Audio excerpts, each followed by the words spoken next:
بله تماشاوان هجاج بو وی مجارین هال استدیو میوانی ما جزان علین و نریت افگرا جاکسازیا کرد لسوریای لهرما کردستان ما مستت بخیر هاتی ما مستا کمیسیون بلندیا هل بجارتنان یا بسر پیاده و دبجا زیادتر پنجی جسدی ج خلق روج آوا پشداری هل بجارتنان بون تو اون وک پارتی اون نرینا وال سروا هل بجارتنان شیا و اف هجمارا گوتین دیراغ هانزن شیا موقف مج هل بجارتنی وک انجمن اجتماعی کردی دیاره ما بیاننامه درخستی ام نرازی بنا خوا و ام اشخوا نشینی که بین تبلی نبونا ما مقاطعه كريا يا هل بجارتني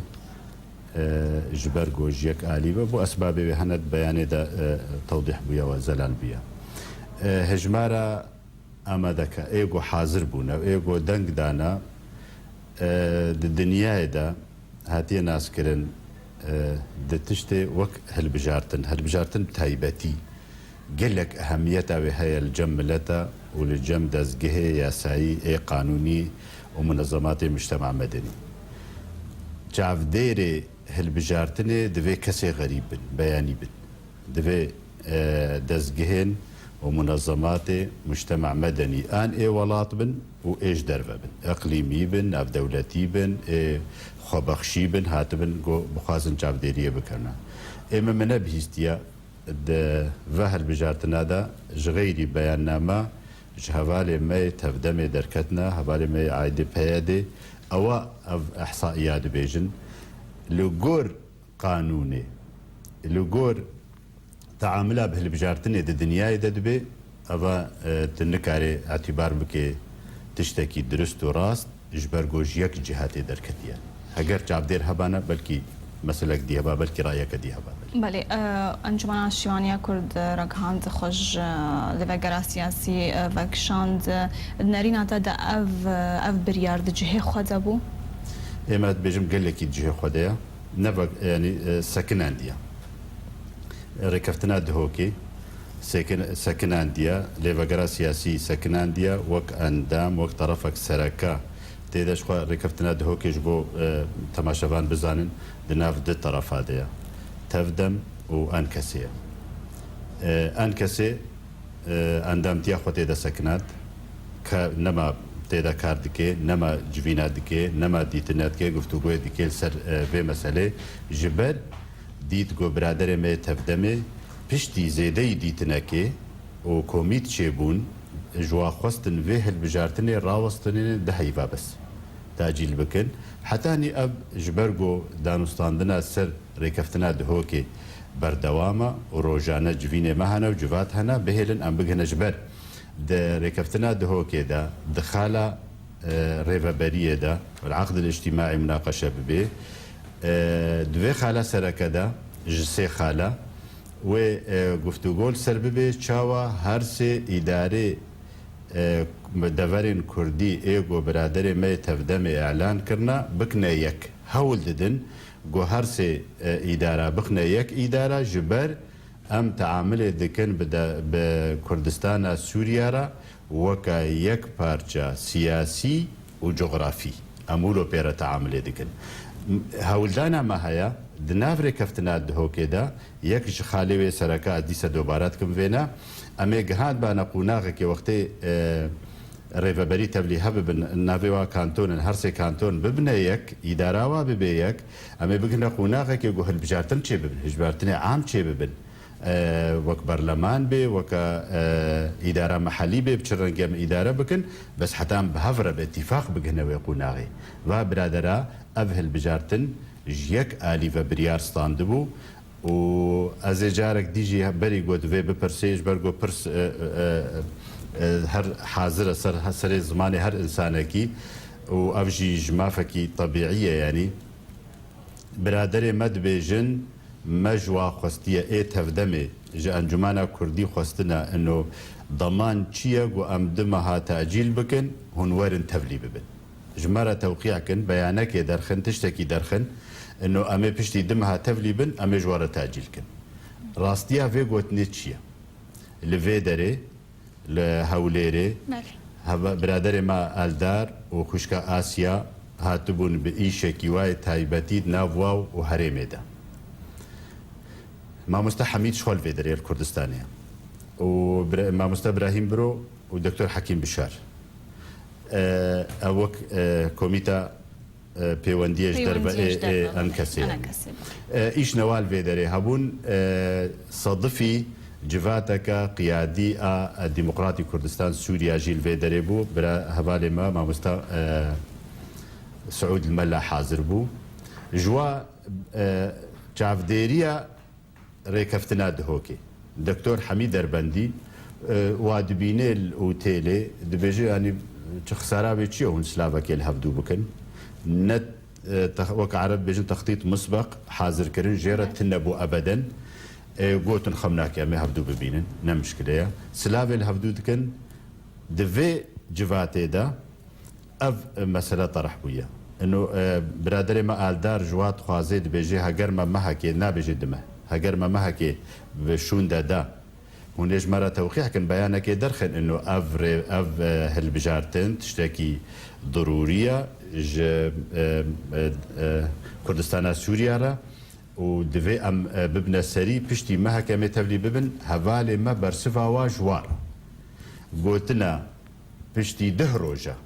هەگەر ڕێکەفتنا دهۆکێ ئەمژێ تەمام ببن خلاص ببن ئەم ئامادەنە گۆ تەولی هەلبژارتنێ ببن بەس لە گۆر ڕێکەفتنا دهۆکێ گو ئەم اتفاق بکەن لە سەریان ئەس دخوازم ئەv نقطە گەلێکی زەلال بێت بەر تەماشەوانین هێژا و ملەتێ ما ji ber hinek pê dileyîzin guhertina tê de çêtkin diva tiştê got bû ne kesê amadeya tevlî hilbijartinan bibe li gor rêkeftina li gor rêkeftina dihokê temamen belê ev biryara ene kesê bi rawestandina lêvegera siyasî piştî vê biryarê pêwîst e çi biryarê bidê ene kesê ême em wek tevgerek siyasî کاری سیاسی ناڕاوەستێ کەسێک نکارێ ڕاوەستێنێ چاڵەکی بن مناسەبات بن خزمەتگوزاری بێت شتێ دەڤەرێن کوردیدا ئەم دانوستاندنا دکن گفتوگۆ دکن ئەنجومانە کوردی بخۆڕە بە دۆستێ خۆڕە بێکهاتیە خۆڕە دمەیزێنە بێ چ مناسبە گاوێژ پێرە وەرن هەگەر برادرێ مێ تەبدە مێمانە مووسڵ تەوی گۆ مقابلەکە مامۆستا ساڵح گەردۆ لەسەر ڕادیۆ ڕۆداو ملێ گۆهداری دکرد دوگۆ هەگەر اتیفاق دناو هەردوو تەرەفادە چێ ببێ و ئەزبانگێ دکم ئەو سەر زمانی وی دبێژم ئەزبانگ دکم برادرێ مێ ئەن کەسێ وەرن ئەم بەهەڤرە ڕوونن هەگەر اتیفاق چێ بوو ئەv نەتائجێ vê hilbijartinê em ê leqû bikin mişkile nîne yanî dihûnî biraderê me Fethullah Hüseynî li ser roda û ew jî ser bernamekî bû ew biraderekî dî bi hevra guftûgû dikirin di hîwarê de ew jî digot ti kêşel cemenîne em neta'icê vê hilbijartinê leqû bikin yanî heger itîfaq çê bibe yanî ne taliya dinyayê em jî niha wilo dibêjin هەلبژارتنێ گۆ برادرێ مێ تەودەمێ بریار پێستاندی و چێ نابێ لێ vەگەرن بەرسڤە برادرێ مە ئالدار ji hevalê me em kesêra li vê derê gotiye ez ê pêşniyara we bigihên me rêveberî ne gotiye em ê tiştekî têde bikin û bistên vêce em wek Encumena Niştimaniya Kurdî tevgereke siyasiya ti cara karê me siyasî narawestî دهدي بابي بشار درا وستيايا وندهدي بشار دا ونظامي تشخاص خراب تجارة نكارن جيانا سياسي راوستين او بكن امي بردوام بين بركاري بله نراوستيايا كار لانها هر كسي مراهنه لسر نسر كفتنا ريفبريا سر اتفاقيات هوكي ذكر انها هجر اتفاقيات هوكي جي بسر نكت ولو ديار انها وقت شتي تشدبن و الترناتيف تشبيون وك انجمنا اجتماعيه كردي انجمنا اجتماعيه كردي وچاوا برامبري خلقي روج اوای گوهویا واگل کی مزن بو بويره کفتني وچاوا کاری خو بکن اما دیسا دوباره دکم تفگرک سیاسیه کاری خوی سیاسی و بکه ام ندستلاتن برچاو خلکی حمویه خلکی ما برادر ما تفدم بونا سلطة أمر واقع ام دبینن بچابه خو قبول دکن وی سالفه نه انه اعتراف بالسلطه وادكن انجي بالسلاتيا وادكن ليه امر واقع كهيا هذا لشكري وهذاك ابوري وهذاك جواكي ام بكنكن قوتك وهذاك وانا هيا وتشتي سينوريجي حمج دستيوانا ديا بهبونا دزگه رجيمه دفرين كرديدا دفرين كردي هي نارا من صدي صد اراميك هيا ساعتا خوش دتعبن شهيدا ددن دبرفانيا دفرين كرديدا جيك علي اما ام دبينن واجب ولاتي مو ملتي مال سرما جو امجي هفبش بن شريك بن بوار ام بهفرا ام دبينن شقاس هزاوا قوين ببي وجولو قلكي قوين تر ببي بتناخوا نكارن جهه خوا دناب ملتي خو جعدا كرديدا تشي بكن حاضنا سركا اغو دستهلاتا سياسي ودستهلاتا اداري بريفد بي ودهيلي شعبي بي وجماور بي وخلق للدوف بي بكفي دلي خلقي دا وقت خلقي ويلي راحت بي وبيرا آري كار بي ام بسلطة تفنجي تجارة ولات بيش نكتنا وآفانا بونا هر بشون دفت قرن وهر خراد بن جواكي جي خراد بي وسياسي جي خراد بي برادري ما تفدمي خوكرنا سلطة سرسرا وسرچاوا اما ام وكا تفقرك سياسي از وك پیشنیار آنها وك كساتيك سياسي قبول دكم دناف تفقريدا و ام اوبوزيسيون دهندروي سوريا دا بشغل بس احترام اوبوزيسيوني هبي واصولي ويهنا وتعامل بيرا بشرنجي بيرا بدمو بسطينم وبشرنا هر انسانك بيجي ريفابري شاشه انجي افهل بجارتن شاشن انجي يكي اسايش ازورو بريده ماكل قامشلوبم دوري كاسايش تفدمي اسايش ريفابريه چونا المدارس هناك مدارس قرهانا جوارا قوتنا هناك بنافي اسايشاتين خد كنا اسايش دفهن علمتي مكن معناونا احتمالا فوضى قوتشي بالويدري وساعتا واخش ابريار ستاندنا وشونات بيجنا خلكي هناك تين خد كنا اسايش هناك خد كنا امن هناك خد كنا تفدم هناك خد كنا هناك زابشي يعني على اساس سلطنه وهاتنا اوامر بدنوا اكيد تبلي هذه هيا ابا هجماره تليفوني الجموه هاجر هناك كلو هاتن دفهن في تليفوني راه بيشتغل جبو ام بزانن بك افراست او انه دليل يعني احتمالات خربطي هيا احتمالات تبلي هذه هي الواقعي وام تيرا درباست بن هاجر ام حمو اري كاربن بهافدوره ويبقى لك يجولو درسترو باشتر بي هاجر ام يك رزيا خو بباريزن وام باوريه بشركات يبين ثقافه دفي فروردل جم برادر ما تفدمي هبي شركاتي قبول بك بغير اخرى اي مختلف بخرى اي نوك اخو ام نوك وانا دبينن خوندنا ما سياسي مد 2013 هذا مو تفدمي كريا يك بهودوره بيش روجا سوريا رابين ام بيجن سوريا كاتحاديه برلمانيه ديمقراطيه تعدديه جار سركرنا كيشا كردي لغور قوانين ومواثيق دولي اولو خوندنا ما يولو ما اتفاق كريا بهودوره دما هاي 2013 هذا مال هوليري بهودوره اتفاق كريا بايا باشا ام خوندنا سياسي جي خلاص قلنا معناه وينا وقتي ام نكارن ريكفتنا كي بهودوره درباسكن دخالا يكم دا ام خلافنا ما دشيد به هناك حجت دكن بيجي والله انكسي جبر احزاب قال لك جبرنا كوكيد نابادا هنا برياري واقران زون نكارن بتفقن زون زام بكن يعني باش ام فرض بكن انكسي نينا ام فرض بكن انها تفدم ريفابريا خب ريفد به وانكسي نينا سر عرضي تي بي انكسي وبيجو معارضه سياسيه بي وبيجو تشتكى بتتني دستلات بي توري خلكي ما بقري توري سياسيه ما بابيجي سركردايتا وتصريحها بدن دراج هاندني دا نوا كما بيجي جهيبي الكردستان السوريانيين بلا هري دوميز وبلا هري تركيا وبلا هري نظام كودري افري فبريا جو خلق درحتيه الجنب بيني افا هي فيا ملتي ما ابو چندي صالايا بينجي صالايا ام دو بعسيه خون ريج وخون مجن انه والله ما في ما بن بيكرنا ام جهانا قناغك يقو ام كارب ما في خب دستي خبخن نوك انا كوكي ناب مدى برجونديه حزبي برادري ما تفدمي تشتكي سازيكي قبول لكن الا سورتي بريز ابول السربي بنايتك تشتكي سازي كريفابريك قبول لكن الا سورتي ريبر ابل بايبي يا اخي از سياستي ذكر دكم وبروردان من ثقافه برادر برز سروك ابويا از نمجبور دبن سها سورتي بنادا خباتي بكم او بكم ورا هو بشي بهدو ورا شركاتي بهدو بكن يعني نابي فيرنجهاني ازيانتي وكا مبكي ويانجي ازيل تطن بكم وازتا بخان خير متتني وهي ذات تنوزاتنا كوباني دشو 400 جون دشو ملتي ما باريجان بو هبالي ما ان كسي قوت انضصت كسي ما هي امي درباس كن بلا بورا برافانيه بكن دبر غناتشي نابي دفي ورن تكتك يك ورن ببنا يا باكي ونوكا كاربن برافانيه بكن بنابي ان كسي علما ريكفتنا هوليريك وهولير دوجي ودهوك يكجو من الحقاوي ناجي نبي دبيجي دبي هزي هي ايت خوازن برافانيه دبر دفرين كردي دا بكن دبي ببنا يك بله ام دبي بكن ويقوناغي هي زعما ببي يك الاشكري وبرياري ما سياسي يكبي وام دوستي خوش هفدو جدا بكن ناس بكن ودجمني خو ناس بكن وام زانبن ام تكرد مشن بحجتها انه ام خطا الصيانه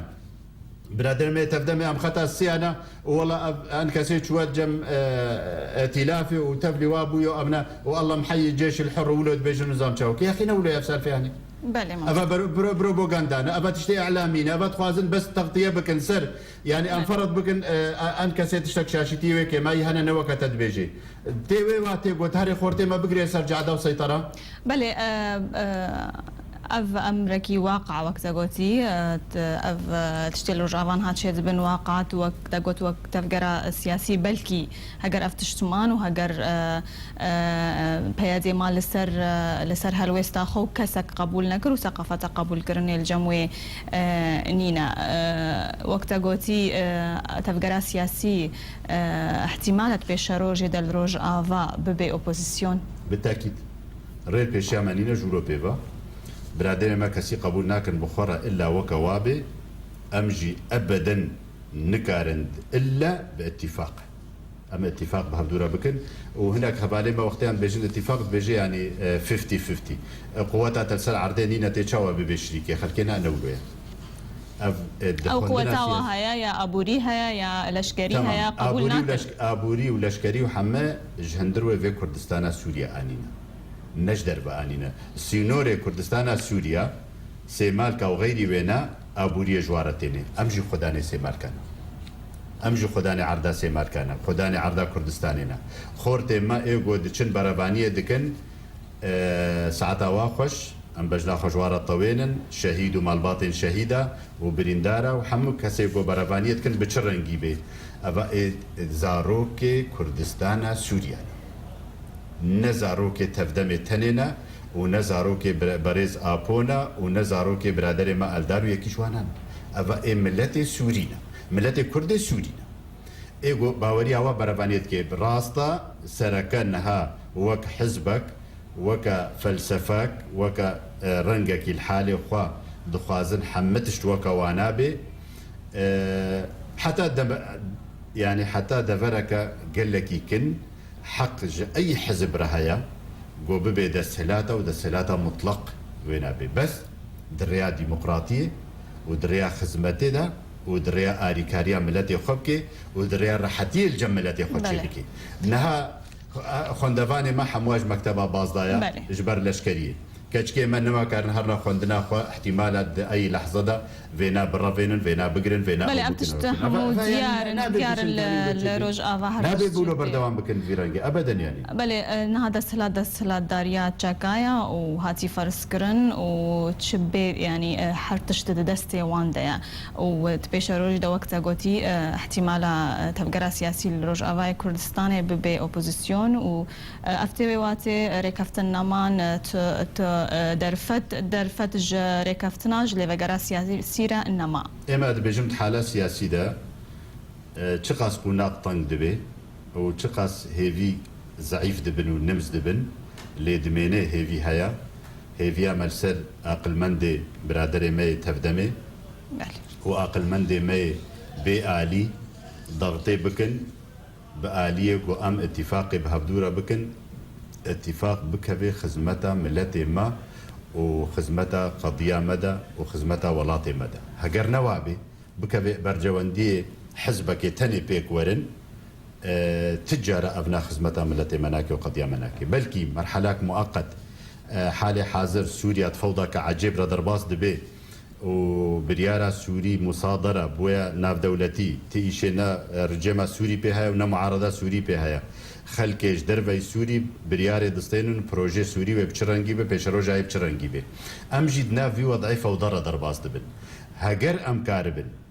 هدنكي واتفاق اوك عرب بيجن الحد الادنى دا ام كاربن بهبدوره بتفقن سياستي دا مصلحه ملتي مدد مصلحه حماليه ما تفقرا سياسي ديا ند مصلحه يكي تني دا بله ما مستجدان علين ونري تفقرا جاكسا زيا كرد لسوريا لهرما كردستان تبغى يفاني ما بيرو الاستديو جالكس باس